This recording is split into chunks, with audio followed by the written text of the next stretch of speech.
Good morning. চলুন ম্যাল থেকে ঘুরে আসি, সকালটা ম্যালের কেমন সেটা দেখে আসি। সকালেই বেরিয়েছি, তাই চা খাওয়ার জন্য দাঁড়িয়ে পড়লাম, আর খুব ভালো লিকার চা পেয়েছিলাম। Morning tea with morning vibes. ম্যালের উদ্দেশ্যে হাঁটতে শুরু করেছি। জানি আজকে ওয়েদারটা খুব একটা ভালো না, হয়তো কাঞ্চনজঙ্ঘার কোনো রকম ভিউই আমরা পাবো না, তবুও আশায় মরে চাষা, কথায় আছে না, তাই ভাবলাম যাই একটু, যদি কিছু দেখতে পাই। তবে ম্যালে আসার পরে যেটা দেখতে পেলাম সেটা বেশ ভালো লাগলো। ম্যালে ইন্টারন্যাশনাল যোগা ডে উপলক্ষে একটা আয়োজন করা হয়েছিল। সত্যি বলতে এখানে এত লোক দেখতে পাবো আশা করিনি। যোগা ডে উপলক্ষে কিন্তু প্রচুর লোকের সমাগম হয়েছিল এই ম্যালে।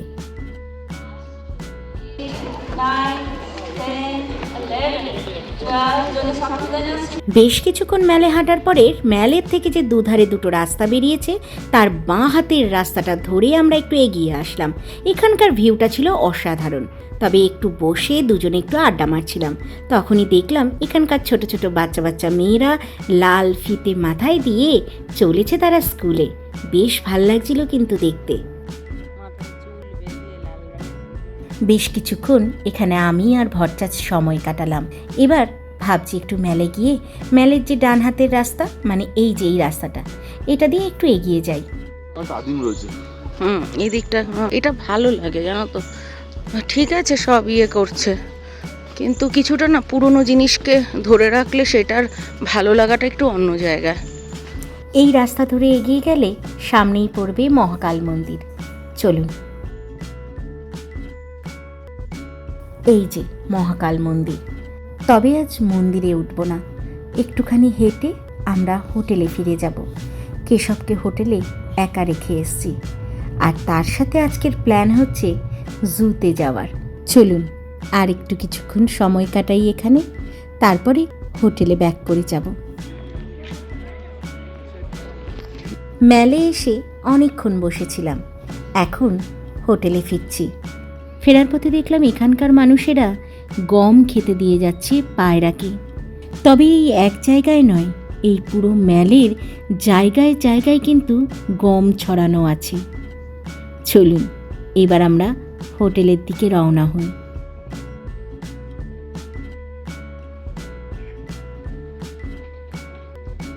কিছুটা হেঁটে আসার পর ভট্টাচ বলল, চলো গ্লেনারিসে ঢুকি, যদি কোনো এগলেস কেক বা কুকিজ পাওয়া যায় তাহলে নেব। কিন্তু ঢুকে হতাশ হলাম, কারণ এগলেস কেক বা কুকিজ কিচ্ছু নেই। ওদেরকে জিজ্ঞাসা করলে ওরা উত্তর দেয় আছে পাউরুটি।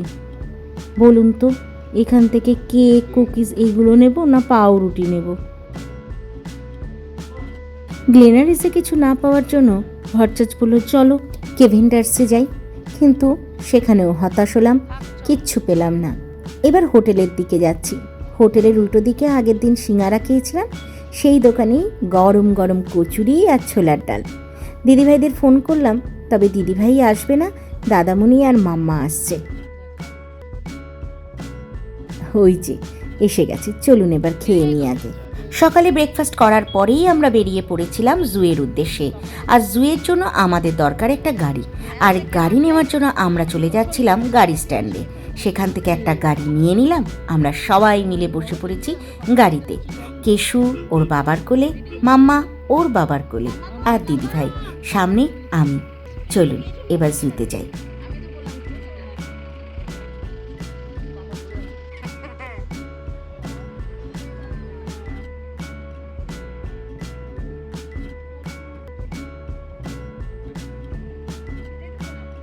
প্রায় এসেই পড়েছি। এই যে এইবার চলুন একটা খাড়া রাস্তা ধরে জুয়ের উদ্দেশ্যে আমরা রওনা হয়েছি। এই পাশে পাশে না প্রচুর ভুট্টা বিক্রি হচ্ছে, তবে ভেবেছিলাম নেব, কিন্তু তারপরে মনে হলো শক্ত ভুট্টাগুলো দাঁতটা ব্যথা হয়ে যাবে, তাই আর খাইনি। জুয়ের সামনেটা বেশ সুন্দর সাজিয়েছে, ভালোও লাগছিল বেশ। চলুন, আমাদের ভট্টাচ টিকিট কাটছে। সবাই মিলে এবার ঢুকে পড়লাম জুয়ের ভেতরে। যা যা দেখব সব আপনারা দেখতে পাবেন, নির্দ্বিধায় চোখ রাখুন এবং একদম ধৈর্য ধরে বসুন। প্রথমেই একটা ছবি তুলে নিলাম। চলুন। আর ঢুকতে ঢুকতে কি দেখলেন? একজন মানুষ খাড়া রাস্তা দিয়ে উঠতে গিয়ে ধুপুস হয়েছে। দেখতে পেলেন তো?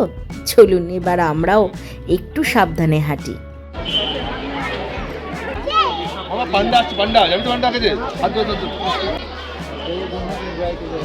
প্রথমেই এখন দেখতে পাবেন রেড পান্ডা। প্রথমে তো তারা গাছে লুকিয়েছিল, তবে আমাদের লাকটা বেশ ভালো। প্রথম দিন থেকে বলছি, দেখুন এবার রেড পান্ডা কোথায় দেখতে পাবেন। চলুন, ভরচাস দৌড়াচ্ছে দেখে বুঝলেন নিশ্চয়ই। ওই যে কি অপূর্ব দেখেছি, আপনারা ভাবতে পারবেন না। আপনারা আমাদের চোখ দিয়েই দেখে নিন। Cute, right, Rahu? হ্যাঁ, Really cute, right? I love you. অনেকটা সময়ই আমরা এখানেই কাটিয়ে দিয়েছি।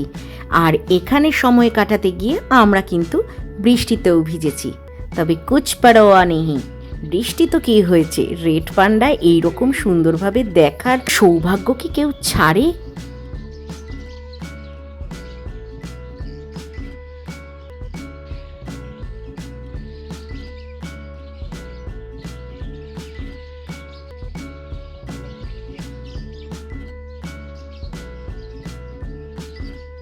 রেড পান্ডা দেখেই আমরা চলে যাচ্ছি পাখিদের জায়গায়। পাখি এখানে প্রচুর, তবে সবই নাম না জানা বলতে গেলে। চলুন, এবার এসছি ম্যাকাও দেখতে। দারুণ, এখানে 3টে ম্যাকাও বসে আছে। 3টে ম্যাকাওকে দেখে আমরা আবার অন্যদিকে যাচ্ছি। চলুন এবার দেখি কি দেখি। এই পাখিটা মুরগির প্রজাতির, কিন্তু দারুণ দেখতে ছিল। এবার দেখতে এলাম বন বিড়াল। দেখেছেন, পুরো বাঘের মাসি। এবার চলে যাচ্ছি ভাল্লুকের কাছে। চলুন, ভাল্লুক মহারাজ এখন আমাদের দিকে পোজ দিতে দিতে আসছে। এবার একটু আমরা ভালো করে ভাল্লুক দেখে নিই।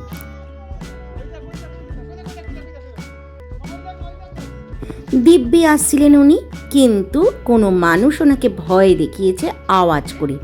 দৌড় কাকে বলে কোনোদিন দেখেছেন? ভাল্লুকের দৌড় দেখে নিন। ভাল্লুক দেখার পরেই আমরা অপর দিকের রাস্তা দিয়ে হেঁটে খাড়া উঠছি। কি দেখছি? চলুন, ওই যে হনুমান। এবার চলুন কি দেখি। মনে হচ্ছে এবার সম্বর হরিণ। হ্যাঁ, এবার সম্বর হরিণ এখানে বেশ কয়েকটা কিন্তু রাখা হয়েছে। এইবার চলুন, তবে এই প্রাণীটির নাম আমার ঠিক মনে নেই, তবুও দেখালাম আপনাদেরকে।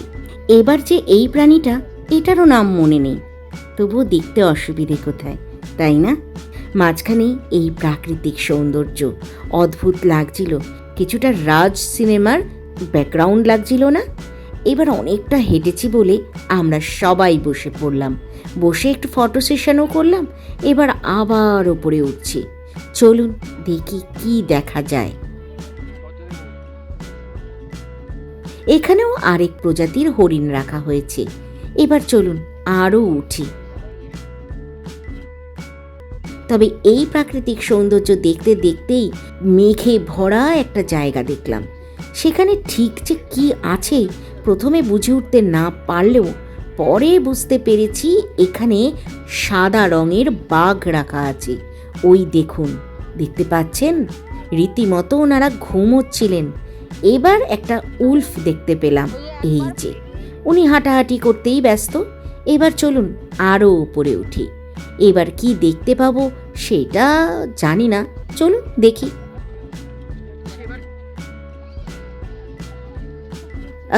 হ্যাঁ, ওই যে আবার আমরা সাদা বাঘ দেখতে পেয়েছি। সাদা বাঘটা এবার একেবারে পোজ দিচ্ছে। হ্যাঁ, এই খাঁচায় অবশ্য একটাই রয়েছে। বেশ ভাল লাগছিল কিন্তু দেখে, যদিও বা উনি খাঁচায় আছে বলেই এত ভালো লাগা, না হলে তো আত্মারাম খাঁচা হয়ে যেত। চলুন ওনাকে দেখে টেকে এবার যাই, আরও কাউকে দেখতে পাই কিনা দেখি। হ্যাঁ, এইবার হচ্ছেন দুজন ব্যাঘ্রমশাই। ইনি আধবসা অবস্থায় ঝিমোচ্ছেন, আরেকজন একেবারে লেত খাওয়া অবস্থায় ঝিমোচ্ছেন। দেখুন ওই যে। তবে বেশিক্ষণ অপেক্ষা করতে হয়নি, ওনারা দুজনেই খুব হাঁটাহাঁটি শুরু করে দিয়েছেন। না না, দুজনে নয়, একজনে হাঁটছে আর একজন বসেই আছে। আসলে ওনাদের আস্তে আস্তে খাওয়ার টাইম হয়ে যাচ্ছে, প্রায় 1টা বেজে গেছে দুপুর। চলুন এবার আমরা আর একটু এগোই, আরও তো কেউ আছে, তাদেরকে দেখতে হবে, তবে বড্ড উঁচু। চলুন। এতটাই উপরে উঠতে হচ্ছে যে ভট্টাচার্য টায়ার্ড হয়ে বসে পড়েছিল। আমি দিদিভাই আর দাদামণিকে বললাম, মাম্মার সাথে একটা ফটো তুলে দিই, এবার তোমরা দুজনে তোলো। তাই ওদের দুজনেরও একটা কাপল ফটো তুলে দিলাম। চলুন এবার এগোই।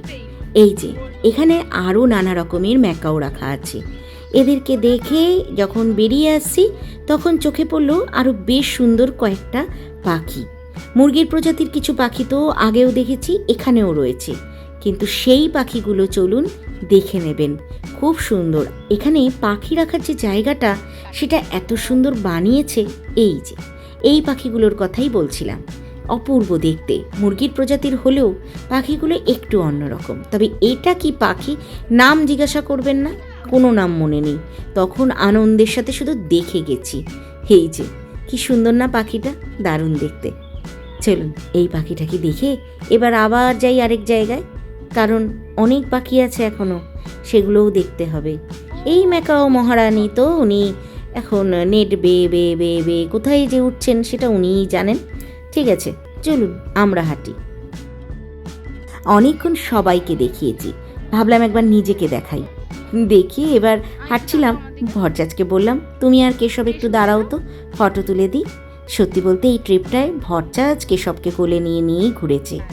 এইবার আমরা কোন খাঁচার সামনে, হাহা, ইনি তো আমাদের মহারাজ, সুন্দরবনের রয়্যাল বেঙ্গল টাইগার। উনি হাঁটাহাঁটি শুরু করে দিয়েছেন, ওনার লাঞ্চ টাইম হয়ে গেছে। এখন ওনাকে খুব ডিস্টার্ব করছি আমরা, এত সামনে আমরা রয়েছি, অথচ উনি খিদের জন্য পাগল পাগল করছেন। উনি হাঁটাহাঁটি করছেন, এদিকে যাচ্ছেন ওদিকে যাচ্ছেন, পোজ দিচ্ছেন। আদৌ কি এটা পোজ? তা কিন্তু নয়, উনি অধীর আগ্রহে অপেক্ষা করছেন খাওয়ারের জন্য। চলুন এবার আমরা এগোই।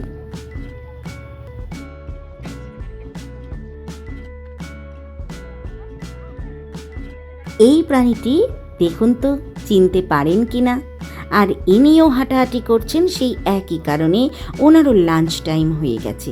তবে আমরা যেহেতু সবাই দাঁড়িয়ে আছি ওনাকে দেখার জন্য, উনি একটু পোজ দিয়ে বসলেন। কি চিনতে পারলেন তো? এই পোজে ছবিতে আমরা ওনাকে দেখতে পাই, উলফ আরেক ধরনের। এবার চলুন দেখুন উনি কি পোজ দিচ্ছেন, ওই দেখুন। হাহা, এইবার চলুন আমরা এগোই। কি দেখতে, আবার আমরা মামাকে দেখতে পেলাম, বাঘ মামা। তবে ওনাকে বেশি ডিস্টার্ব করব না, চলুন এগোই, উনি থাকুক। এইবার গেলাম হনুমানের খাঁচার সামনে। তারা অবশ্য প্রেমালাপ করছিল, তাই ওনাদেরকেও ডিস্টার্ব না করে আমরা বেরিয়ে পড়লাম চিড়িয়াখানার থেকে। বেরিয়ে এখানে বসে মাম্মাকে দিদিভাই একটু খাওয়াচ্ছিল, আর আমরা একটু নিজেরা নিজেরা গল্প করে চারপাশের আরেকটা ফটো তুলে বেরিয়ে পড়লাম একেবারে হোটেলের উদ্দেশ্যে। চলুন এইবার হোটেলের দিকে রওনা হই। এবারও কিন্তু প্রচুর খাড়া রাস্তা, অনেকক্ষণ হাঁটতে হয়েছে। আসলে আমরা গাড়ি বুঝতে পারিনি যে এখানে বুক করতে হবে, তাই অনেকটাই হাঁটতে হয়েছে। আসলে এতটা হাঁটার খাড়া রাস্তায় অভ্যেস নেই না, সত্যি বলতে পারছিলামই না। তবে এই প্রাকৃতিক দৃশ্য দেখলে মনটা বেশ ভালো লাগছিল। নানা রকমের ফুল, এখানকার ধুতরা ফুলগুলো অপূর্ব দেখতে। ও আচ্ছা, চোখে পড়লো দেখুন কুকুরটাকে, কি দারুণ না এখানকার কুকুরগুলো দেখতে।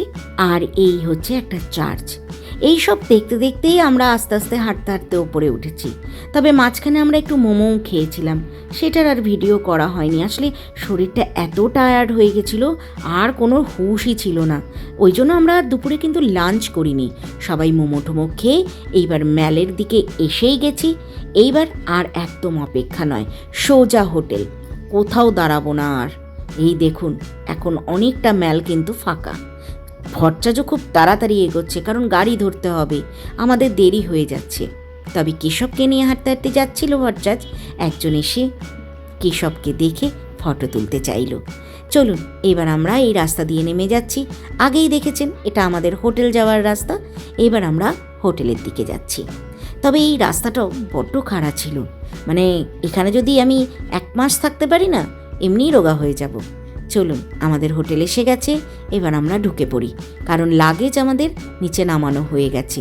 বেরিয়ে পড়বো এক্ষুনি। আমরা গাড়ি পেয়ে গেছি, তবে গাড়ি খুঁজতে একটু হ্যাপা হয়েছিল, কারণ এই দিক দিয়ে দাদামণি, ওদিক দিয়ে আমাদের ভরচাজ, সবাই মিলে দৌড়াদৌড়ি করে একটা গাড়ির ব্যবস্থা করা হয়েছে। এইবার সেই আবার জ্যাম, জ্যাম আর জ্যাম। আসার দিনও যেমন জ্যামে আটকেছি, আবার যাওয়ার দিনেও তেমন। তবে এবারের জ্যামটার জন্য আমাদের একটু কষ্ট হয়েছে। একে তো বৃষ্টি, তার মধ্যে অন্ধকার হয়ে গেছে, আর গাড়ির পর গাড়ি দাঁড়িয়ে আছে। আপনারা যদি নিচের রাস্তায় দেখেন, সেখানেও গাড়ি দাঁড়ানো, ওপরের রাস্তা সেখানেও গাড়ি দাঁড়ানো, মাঝখানে সে তো আমরাই দাঁড়িয়ে আছি। তবে এই সময়ও প্রাকৃতিক দৃশ্যটা দারুণ ছিল। আর এই যে লাইটিং হচ্ছে, মানে বিদ্যুৎ চমকাচ্ছে, পাহাড়ে বিদ্যুৎ চমকালে যে কী দারুণ দেখতে লাগে সেটা তো দেখতেই পেলেন। চলুন, এই কথা বলতে বলতে শিলিগুড়ি ঢুকে গেছি। চলুন হোটেলে যাই।